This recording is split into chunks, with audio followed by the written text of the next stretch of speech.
हर किसी के अंदर अपनी ताकत और कमज़ोरी होती है। हर किसी के अंदर अपनी ताकत और कमज़ोरी होती है। मछली जंगल में नहीं दौड़ सकती है और शेर कभी पानी में राजा नहीं बन सकता है। तो इसलिए आज आप लोग अपनी कमज़ोरी और ताकत को पहचानिए और ठीक है ना, और अपनी कमज़ोरी को आप लोग जो है उसको ताकत बनाइए और इसी वे में आप लोग मेहनत करते हुए आप लोग आगे बढ़िए, ठीक है ना। तो आप लोग अपने अंदर जो आप लोग के अंदर मतलब जो जोश जुनून है पढ़ने का, उसको शांत मत होने दीजिए। आप लोग खूब स्ट्रगल करिए, खूब मेहनत करिए, ठीक है ना। आप लोग बहुत आगे जाएंगे।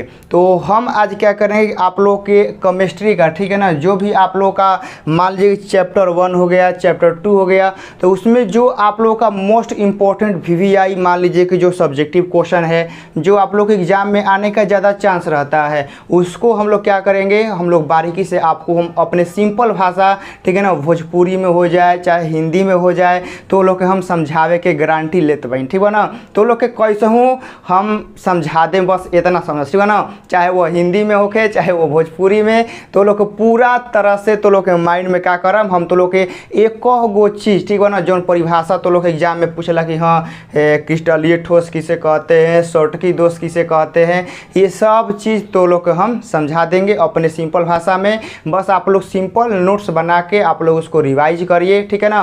बस एक बात जो कहें उसको फोकस करिएगा, ठीक है ना, कि जो शेर है वह पानी में राजा नहीं बन सकता है और मछली कभी जंगल में नहीं दौड़ सकती है।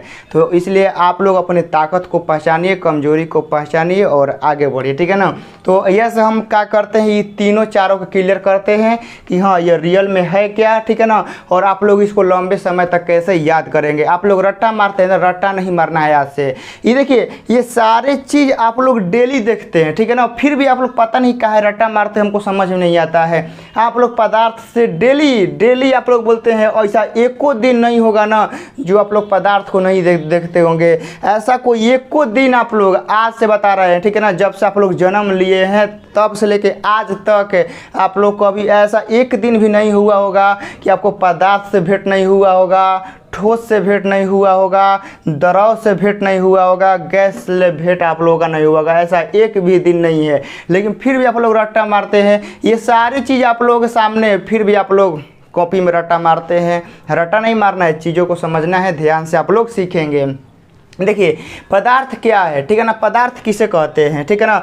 ये खली पदार्थ है, ये जो हाँ मेरे हाथ में खली है, ये खली पदार्थ है।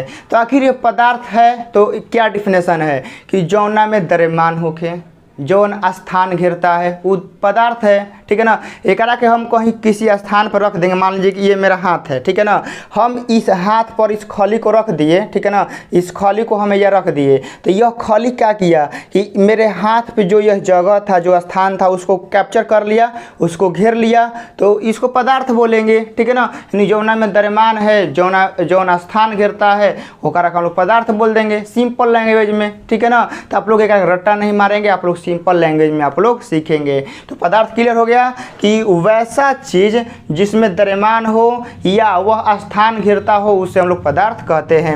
अब देखिए पदार्थ को 3 अवस्थाओं में मुख्यतः बांटा गया है, ठीक है ना। पदार्थ को मुख्यतः 3 अवस्थाओं में बांटल गई बा, ठीक है ना। ठोस द्रव गैस, तो लोग भी जान ल जा कि पदार्थ हमनी के मुख्यतः 3 अवस्था में रहेला, ठोस द्रव गैस। तो वह लिखे बनी पदार्थ को मुख्यतः 3 अवस्थाओं में बांटा गया है, पहला ठोस, दूसरा द्रव, तीसरा गैस। अब एकरा के भी तो लोग रट्टा मार ला, रट्टा नहीं के मारे के ना, तो लोग समझे के बाटी बा ना, समझावे खातिर हम बाई तो लोग समझे खातिर तैयार रह जा। आराम से केमिस्ट्री खातिर 2 नंबर या कॉपी एगो बना ला जा आ ओकरा में आराम से जौन बताओ तो लोग लिखे की कोशिश करते रह जा। ठोस, अब देखिए ठोस क्या है, जौना के आप लोग परिभाषा रट्टा मारते हैं कि जिसका आकार और आयतन निश्चित है उसे ठोस कहते हैं, और पते नहीं है कि आकार आयतन क्या होता है। ठोस का मतलब यह होता है ना, देखिए जैसे खली हमारा क्या है, यह ठोस है, क्या है, ठोस है। इसको हम बड़का चक्का बाल्टी में रखेंगे तो यह जिस आकार का अभी है तो एकरा के बाल्टी में भी रखम न तो ई अपने आकार के रही, एकरा के लोटा में रखम न तो ई अपने आकार के रही, एकरा के गिलास में रखम न तो ई खली जौन अभी आकार के बा उहे आकार के रही। बुझा गईल। तो इन ठोस कहने का मतलब है कि जिसका आकार नहीं बदल सकता है समय के अनुसार, मतलब कहने कहने का मतलब है कि हम किसी बर्तन में रखेंगे तो वह उसके आकार का नहीं हो सकता है, ठीक है ना। ठोस का एक निश्चित आकृति होता है, यानी आप लोग देख रहे हैं कि यह बेलन आकार का है, ठीक है ना। बेलन कहे का मतलब कि तो लोग रोटी बेल रहे हो तो बेलना देख ले बहुत ना, तो ये बेलना के आकार के बा। तो एक के लोटा में रखी, चाहे बाल्टी में रखी, चाहे गिलास में रखी, चाहे बड़का चका तासला में रखी, ये बेलन आकार का ही रहेगा, ठीक है। तो इसका आकार निश्चित होता है और इसका आयतन भी निश्चित होता है, ठीक है ना। इसका आयतन निश्चित क्यों होता है, क्योंकि देखिए जो ठोस पदार्थ होता है ना, तो एक जो कण होता है ना बहुत नज़दीक होता है, बहुत नज़दीक और बहुत बरियार बंधन से जुड़ा रहता है। मतलब ये एक जो कण है ना वह स्वतंत्र रूप से गति नहीं कर सकता है, यानी जो हेजा कण है ना, हेजा कण जो मुँह पे हेजा कण है वो यहीजे रहेगा, जो बीच में कण है ना वो बीचे में रहेगा, ये नहीं किनारे आ जाएगा चाहे ऊपर आ जाएगा, नहीं। जवन ई ठोस पदार्थ के बीच में कण है वो बीचे में रहेगा, जो ऊपर है ऊपर ही रहेगा, जो किनारे है वो किनारे ही रहेगा। यानी कहने का मतलब है कि ठोस पदार्थ के कणों का गति उतना ज़्यादा संभव नहीं होता है। चाहे आप लोग लिख सकते हैं कि ठोस पदार्थों में गति संभव नहीं होता है। इसी वजह से जब इसका कण गति नहीं कर सकता है तो इसका आयतन निश्चित होता है। यानी कहने का मतलब है कि ठोस पदार्थ जो होता है इसके जो कण होते हैं वो बहुत ही नज़दीक होते हैं, बहुत ही प्रबल बंधन से जुड़े रहते हैं, इनको गति कराना संभव नहीं होता है। और इसका आयतन निश्चित होता है और इसका आकारों निश्चित होता है, दोनों। तो ठोस का मतलब समझ में आ गया ना कि जिसका आकार और आयतन दोनों निश्चित हो तो ओकरा के ठोस कहते हैं। एग्जाम्पल समझ में आ गई, ये खली एक कोनो भी चीज़ में रखेंगे तो यह अपने ही आकार का रहेगा, तो इसका आकार नहीं बदलेगा। और आयतन, इसका आयतन भी नहीं बदलेगा, काहे, क्योंकि इसका अवयवी कण के बीच गति नहीं होता है और बहुत प्रबल बंधन से बंधे रहते हैं और इनके जो कण होते हैं वो बहुत नज़दीक होते हैं, ठीक है ना। इसी वजह से इनका जो होता है वह आयतन निश्चित होता है। अब आते हैं द्रव। अब मान लो जाए बाबू लोग कि तो लोग के गिलास में, ठीक है ना, तो लोग के गिलास में एक गिलास पानी ले ले बजा, तो जब ही गिलास में तो लोग पानी ले ले बजा चाहे दूध ले ले बजा, तो अभी वो गिलास के आकार के बा। यदि उहे जो दूध पानी ले ले बजा ओकरा के लोटा में डल बजा तो लोटा के आकार के हो जाई, ओकरा के बाल्टी में डल बजा तो बाल्टी के आकार के हो जाई, चाहे तो लोग ओकरा के कोनो दोसर भी चीज़ में डल बजा तो ओकर आकार के हो जाता है, ठीक है ना। तो आप लोग समझ रहे हैं ना। यानी जो द्रव होता है वह पात्र के मतलब जो बर्तन होता है उसके आकृति पर डिपेंड करता है, यानी बर्तन जिस आकार का होगा द्रव भी उसी आकार का चेंज हो जाएगा। तो द्रव में क्या होता है, आपका आकार बदल जाता है लेकिन आयतन नहीं बदलता है। अब आयतन क्यों नहीं बदलता है, देखिए जो द्रव के जो कण होते हैं ना वह ठोस के अपेक्षा ये गति करते हैं, इसमें गति नहीं करते हैं, लेकिन एकरा में क्या होता है, एकरा में गति करता है। तो एकरा में गति करता है ना तो एक फिक्स डायरेक्शन है, मतलब कि इसका लिमिट है कि मान लीजिए कि आप एक गिलास दूध लिए हैं तो नीचे का जो दूध का कण है वह ऊपर आ जाएगा, जो ऊपर दूध का कण है वह नीचे आ जाएगा, मतलब नीचे से ऊपर आपस में फेटा फेटावल हो जाएगा, ठीक है ना। लेकिन ये नहीं है ना कि दूध जैसे उड़िया के वो हेजा आ जाएगा, ऐसा नहीं होता है। तो जो दूध होता है ना बाबू लोग, चाहे जो पानी होता है उसके कण में जो होता है ना गति होता है, लेकिन वह गति वह पूरे पानी में ही होता है ना, तो वह गति पूरा दूध में ही होगा, ठीक है ना। तो इसी वजह से इसका आयतन निश्चित होता है लेकिन इसका आकार निश्चित नहीं होता है। समझ में आ गया ना। इसका आकार मतलब कि सॉरी इसका आकार अनिश्चित होता है। इसका आकार अनिश्चित काहे होता है, क्योंकि इसका कण जो होता है ना वह गति करता है, और गति करने की वजह से क्या होता है ना कि बर्तन जिस आकार का होगा वह उसी आकार में हो जाता है, लेकिन इसका आयतन निश्चित होता है। आयतन निश्चित इसलिए होता है कि जो अवयवी कण गति करते हैं तो वह अपने संपूर्ण मतलब कि जो उसका होता है उसी में गति करता है। जैसे मान लीजिए पानी है तो पानी में कण गति करेगा तो पूरे पानी में ही गति करेगा, ऊपर का नीचे, नीचे का ऊपर,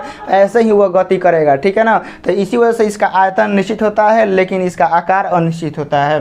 अब हो गया गैस। अब गैस में क्या होता है ना, गैस का न तो आपका आकार निश्चित होता है न ही आयतन, मतलब कह सकते हैं कि गैस वह पदार्थ है जिसका आकार और आयतन दोनों अनिश्चित होता है, उसे गैस कहते हैं। जैसे कहने का मतलब है कि जो गैस के कण होते हैं ना तो वह ठोस और द्रव की अपेक्षा बहुत दूर दूर रहते हैं, ठीक है ना। इसमें क्या होता है, बहुत नज़दीक रहता है, बहुत नज़दीक, एकदम वेरी क्लोज है। द्रव में क्या रहता है, द्रव में गति करता है, थोड़े दूर दूर पर रहते हैं। गैस में क्या रहता है, बहुत दूर रहता है। लेकिन गैस का आयतन और आकार दोनों अनिश्चित होता है, ठीक है ना, समझ गए ना। क्योंकि एकरा के भी जैसा आकार के बर्तन में रखिएगा, जैसा आकार के पात्र में रखिएगा, ठीक है ना, तो वैसा आकार का हो जाता है। और ओकरा बाद एक आयतन निश्चित इसलिए नहीं होता है ना कि अवयवी कण मुख्य रूप से स्वतंत्र होते हैं गति करने के लिए। ये जहाँ मन तहाँ गति कर लेगा, ठीक है ना, जहाँ मन तहाँ गति करेगा। तो इनके अवयवी कण पूर्ण रूप से, ठीक है ना, स्वतंत्र होते हैं कहीं भी गति करने के लिए। तो इसी वजह से इनका जो होता है आयतन अनिश्चित होता है। तो आप लोग पूरा समझ गए, पदार्थ, ठोस, द्रव, गैस किसे कहते हैं, आप लोग पूरा समझ गए होंगे। आप लोग ये वीडियो पूरा देख लिए होंगे तो आप लोग समझ में आ गया होगा कि हाँ, ठोस का आकार और आयतन दोनों निश्चित होता है। क्योंकि ठोस का जो कण होता है बहुत ही बरियार बंधन से जुड़ा रहता है। यह मतलब कि इनका आकार और आयतन चेंज करना असंभव होता है। द्रव क्या होता है, यह जो इसका आकार होता है वो बर्तन पर डिपेंड करता है कि बर्तन कैसा है, लेकिन इसका आयतन निश्चित होता है। गैस क्या होता है कि इसका दोनों खत्म होता है, इसका आकार भी डिपेंड नहीं करता है, आकार भी अनिश्चित होता है और इसका आयतन भी अनिश्चित होता है। तो आप लोग पूरा समझ गए होंगे। आप लोग इसको बढ़िया से आप लोग नोट्स बना लेंगे। अगला जो वीडियो आएगा, अब जो आप लोग का पहला पार्ट है ना, वो ठोस को पूरा तरह से वर्गीकृत किया गया है कि ठोस हमारा क्रिस्टलीय होता है, यानी क्रिस्टलाइन होता है, फिर अक्रिस्टलीय होता है, नॉन क्रिस्टलाइन बोलते हैं, या उसको अमोर्फस भी बोलते हैं, ठीक है ना। तो आप लोग अब जो पूरा पहले का पार्ट है ना, वो ठोस अवस्था है, यानी अब एकरे बारे में क्या दिया है ना, अब एकरे बारे में पूरा अब हम लोग पढ़ना है ठोस अवस्था, यानी जो ठोस पदार्थ होता है ओकरा में कैसे क्या होता है, पूरा चीज़ पढ़ना है। तो आप लोगों का जो मोस्ट इम्पोर्टेंट सब्जेक्टिव क्वेश्चन होगा, जो बहुत ज़्यादा ओवरऑल कंसेप्ट होगा, जो ज़्यादा आप लोगों को डिफ़िकल्ट लगता होगा, उसको हम बारीकी से क्लियर करते रहेंगे। जय हिंद।